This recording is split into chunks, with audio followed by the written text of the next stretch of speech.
Hi, Brendan here with another episode of Coach D TV. The title for our show today is Facing the Music. Hillary Clinton certainly is going to be facing the music over the next couple of weeks and months. She's going to be taking a look at, as far as the election is concerned, where did I go wrong? What did I do wrong? How did it wind up that Donald Trump was the president when I had it in the bag? Here's the other thing. As far as investors are concerned, when we achieve results that we don't like, it oftentimes is going to pay us to take a step back and take a look at, again, face the music. Where is it that we're going wrong in producing the results that we're producing? It's not always the easiest thing to do, but it's probably one of the most empowering things to do. So here we're going to take a look at, again, facing the music.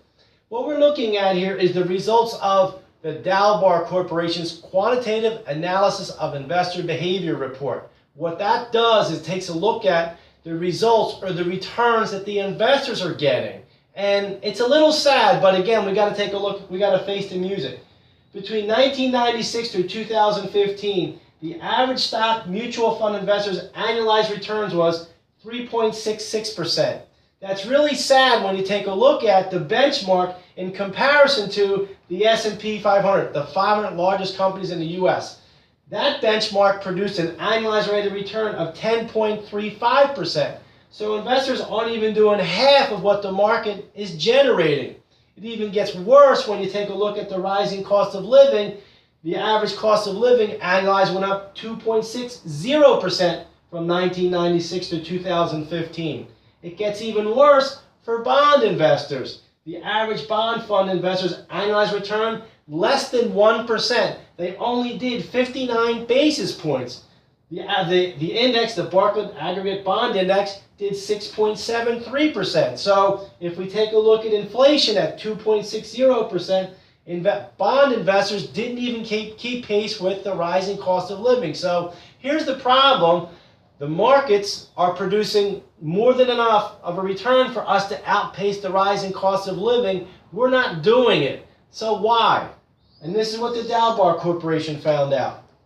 Over and over, it emerged that the leading cause of the diminished return is the investor's own behavior.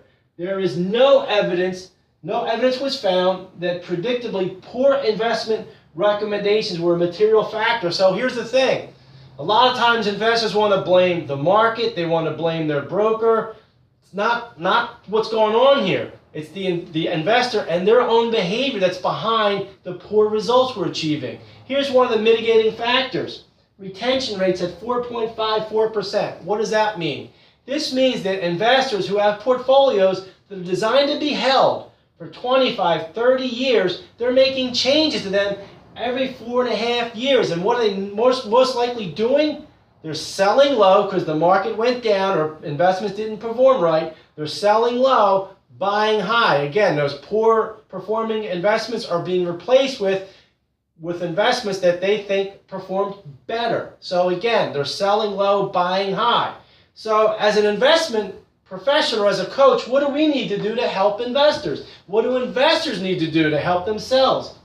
Acting in the investor's best interest should include affirmative practices to curb harmful behaviors. This means what we got to do is we got to put some traps, if you will. We got to trap ourselves into good investor behavior, and then our results are going to get a lot better. So here's the thing. Report card for investors, we're not really doing too well. Here's the good news though. With better behavior, we're going to achieve a lot better results. Thank you.